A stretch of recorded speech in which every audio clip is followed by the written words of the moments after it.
Hello, welcome to Quackalope. Thank you for being here. Today we're unboxing another... Brandon Sanderson's secret project from quarantine. Yeah, this has been possibly the very best Kickstarter I've ever supported. I have to admit, some of the boxes have worked for me. Some of the boxes haven't worked for me. Some of the boxes have had books inside of them. Yeah. And the books have been favorites. Excellent. Yeah. Now, the gift boxes, the range of boxes, I know, give and take, I have really liked a few of them, but this is one of those very rare and very charming book boxes. Storytelling is essentially about cheating. Wit. Okay, so let's see what we actually have inside of here. Spoiler! This box contains two worlds, one bright and warm, the other dark and streaked with neon lines of cyan and magenta. Secret Project number 3 takes you to new unexplored corners of the Cosmere. Yumi and the Nightmare Painter. In a city of never-ending night, a young man patrols the streets alone, a canvas and paintbrush, his only weapons against the darkness. A world away, a young woman carefully attacks stones. A young woman artfully stacks stones. Her entire life devoted to her craft and people, always on the outside looking in. One longs for friendship and acceptance, the other for respite from the demands of tradition. Aaliyah Chen's stunning art captures the wonder and the mystery of Brandon Sanderson's Tale of Two Worlds.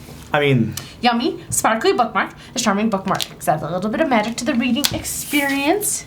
Aww. Yummy sticker. Yumi, I think. It's Yumi. Yumi. Yeah. Cosmic character pin. Alas, also no stranger to painting nightmares. This character is radiant, artistic, and quick with a quip. So, before we get too cryptic, let's unveil this month's pin. Shalyn Davar? Shalyn Davar. That's who this one is.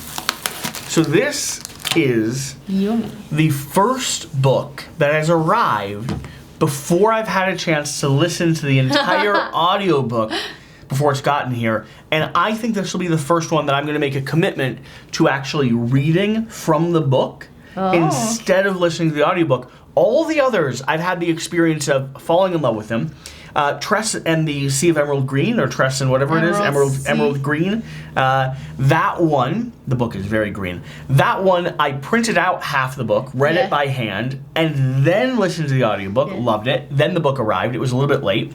The next one, I listened to the audiobook entirely before the book arrived, and now I'm going to read the book before I actually listen to the audiobook. So far, Tress has been my favorite, but this one is supposed to be one for people who love like the Japanese sci-fi world, like the, what's it called? I'm trying to think of the name. No, not quite anime, but like JRPG style world. Let's go through it patiently. Let's see here. I like finding the pictures. I know, but you're skipping the whole way to the back, too. A person is more than their experiences, shacked up like stones. Stacked up. Our best moments are the foundations we use to reach for the sky. All right. I happen to like the cover. I think the cover's beautiful. This is a blue one, which you're very excited about. I am. There's Yumi and the Nightmare Painter. I don't even know what to dig into here.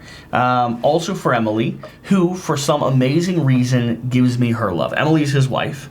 Brandon Sanderson is a very sweet, doting man.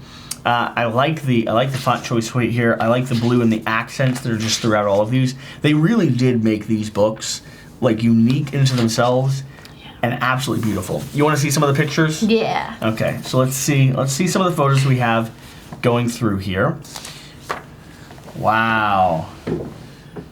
Oh, so pretty. Yeah, I mean, gorgeous. What other ones do we have here? And then I am for sure gonna, take time to look at the very first chapter of this book as well. Oh, scandalous. Okay. Interesting. This looks like a romance story. It does. But you know it's not gonna be as simple as a romance story. Like Brandon is never as simple as a romance story. But that's what the pictures are indicating. It's so pretty. So pretty. I like how some of them are shiny and some of them are matte. Yeah. Some are glossy and matte. All right, we've got the last two here. That one's very similar to the Interesting. one before. So there is a book called The Rhythmicist. Rhythmatist? Rhythmicist. Rhythmatist. Which is a book based on the idea of these chalkling drawings that you can make. So there's By Brandon Sanderson? Yeah, in part of the world of Brandon Sanderson, there's this world where you're drawing these chalk patterns, and they have like little creatures can go out and fight, and they can attack each other. They can break into the defensive circles and the barriers that you've made. It's like fighting with chalk art, and these creatures come alive, and it was a really, really good listen. I really enjoyed it. The Rhythmatist. Yeah, the Rhythmatist. I really, really enjoyed it. Yeah. I am curious because this is set in the Cosmere universe, and we have all these different areas of the Cosmere that are built around. I have to learn them a little bit better, but there's different areas that are built around like a shattered god, and the deity that exists in these areas influences them in certain ways, some of them making it so that art and drawings and writing actually comes alive. Like Elantris has it so the patterns that you're drawing, the symbols that you're drawing, have a power in and of themselves that allows you to tap into the deeper nature, like the spiritual energy of the world. I wonder if this is framed the same way, like the artwork that she's drawing is pulling you in or coming alive or has some type of contrast. Okay, what do you think? The young man is the painter. He's the painter? Yeah. Yumi and the Nightmare Painter. But she clearly is an artist as well. Like there was we'll see. What do you think? Chapter 1? No, don't spoil let's it. start. No, we're not spoiling. We're reading. Yeah, We're reading. you have a hard time reading. I have an expander in my mouth. Go for it. The star was particularly bright when the Nightmare Painter started his rounds. The star, singular. No, not a sun, just one star. A bullet hole in the midnight sky, bleeding pale light. The Nightmare Painter lingered outside his apartment building, locking his eyes on the star. He'd always found it strange, that sentry in the sky. Still, he was fond of it. Many nights it was his sole companion, unless you counted the nightmares. After losing his starting match, the Nightmare Painter strolled through the street, which was silent save for the hum of the Hyam lines. Ever present, those soared through the air, twin bands of pure energy, thick as a person's wrist, about 20 feet up. Imagine them like very large versions of the filaments in the center of a light bulb, motionless, glowing, unsupported. One line was an indecisive blue-green. You might have called it aqua or perhaps teal. But if so, it was an electric variety, turquoise's pale cousin, who stayed in listening to music and never got enough sun. You want to read? No.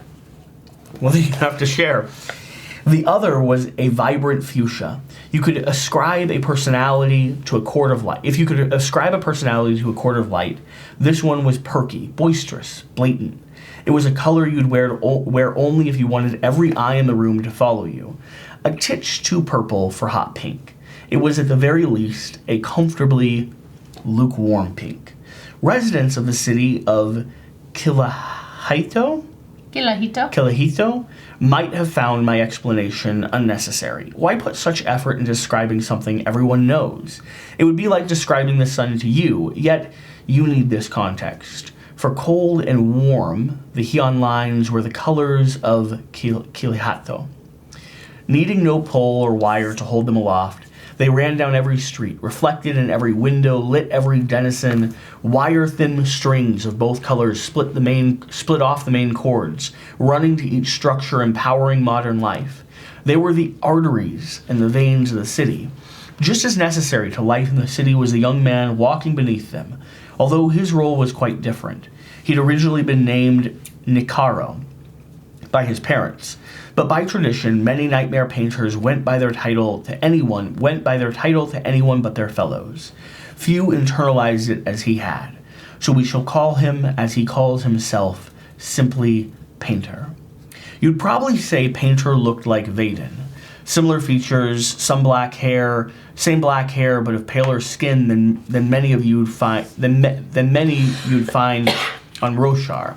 Roshar is another city. I don't know who Vaden is, though. Let me know who Vaden is.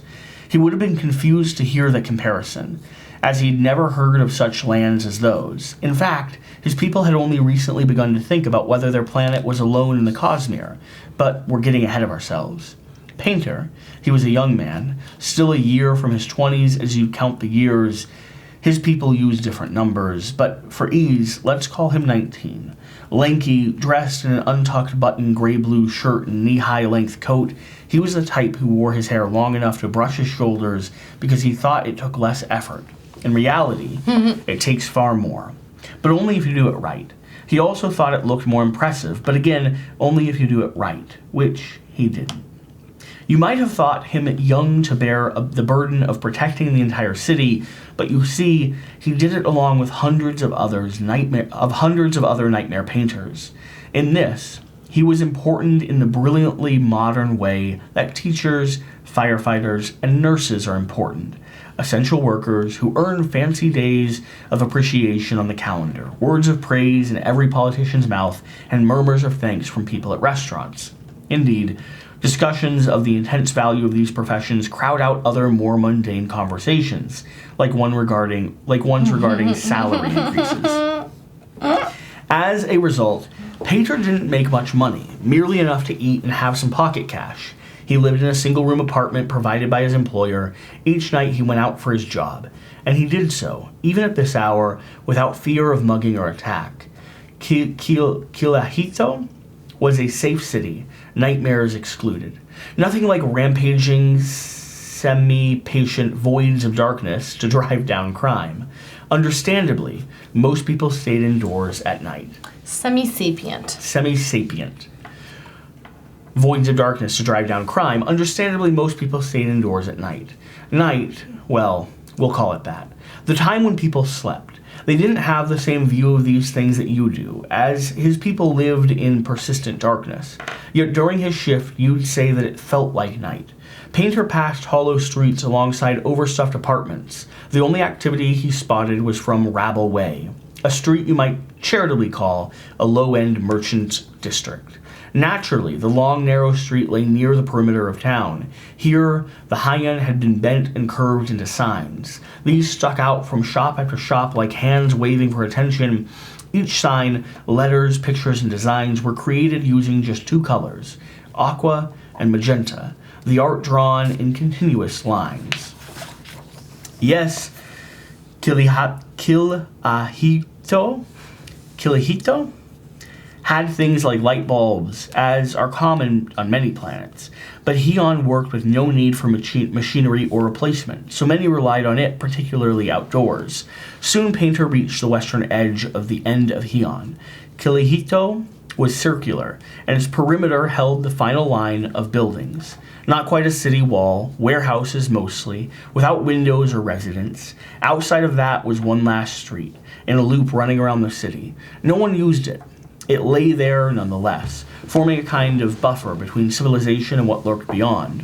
What lurked beyond was the Shroud, an endless inky darkness that besieged the city and everyone on the planet. It smothered the city like a dome, driven back by the Heon, which could also be used to make passages and corridors between cities. Only the light of the stars shone through the Shroud. To this day, I'm not 100% certain why, but this was close to where virtuosity splintered herself, and I suspect that had an effect. So that's one of the broken shards of the main god, I think. Looking out at the Shroud, Painter folded his arms, confident. This was his realm. Here, he was the lone hunter, the solitary wanderer, the man who prowled the endless dark, unafraid of. Laughter tinkled in the air to his right. He sighed, glancing to where two other nightmare painters strolled the perimeter. Akane wore a bright green shirt and button white blouse, and carried the long brush of the night skirt. And bright green skirt and button white blouse, and carried the long brush of a nightmare painter, like a baton. Tojin lopped beside her, a young man with bulging arms and flat features. Painter had always thought Tojin was like a painting done without proper use of perspective or foreshortening. Surely, a man's arms couldn't be that big, his chin that square. The two laughed once more at something Akane said. They saw him standing there. Nicaro, A-King called. You on the same schedule as us again? Yeah, Painter said. It's, on the chart, I think. He hadn't actually filled it out this time. Had he actually filled it out this time? Had he actually filled it out this time? Great, she replied. See you later, maybe. Yeah, Painter said. A-King walked off, heels striking stone, paintbrush in hand, canvas under her arm. Tojin gave Painter a little shrug, then followed, his own supplies in a large painter's bag. Painter lingered as he watched them go and fought down his urge to chase after them. He was a lone hunter, a solitary wanderer, an unescorted meanderer. Regardless, he didn't want to work in a pair or group as a lot of others did. It would be nice if someone would ask him so he could show A-King and Tojin that he had friends. He would reject any such offer with stoic firmness, of course, because he worked by himself. He was a single saunterer, a Painter sighed. It was difficult to maintain a properly brooding air after an encounter with A-King, particularly as her laughter echoed over the 2 streets over. To many of his colleagues, nightmare painting was not as solemn of a job as he made it out to be. It helped him think otherwise, helped him feel like less of a mistake, especially during those times when he contemplated a life where he would spend his next 6 decades on the street every night, backlit by the Hyun, alone. What do you think? I'm interested. Are you interested? It is setting itself up like a romance story. It is. Like you have this. These are the hues. Yeah. This is the blue and the pink. That's what they are talking about. The magenta, twisted turquoise. in one unending line. Yeah. I'm very curious about it. This might be a romance story. This could be a love story, which I'm totally down for. I'm totally open for. I mean, he has romance in his stories. Yeah. But I don't know if he has one that's specifically like a twisted, just 2 people falling in love throughout the narrative. I'm very curious. Okay, let me know what you think. I know Shira's like, I cannot believe you just read a whole chapter aloud on camera, but I wanted to see what this book is, and I had no context other than starting to read it, which is probably like a lot of you. Thank you for being here. Thank you for watching. Hit that subscribe button if you're a fan of Brandon Sanderson. We'll have more Brandon Sanderson content coming down the pipeline, including board games, and books. Whatever the case, whatever you do, remember to do the important thing. get out and play some games. We'll see you next time.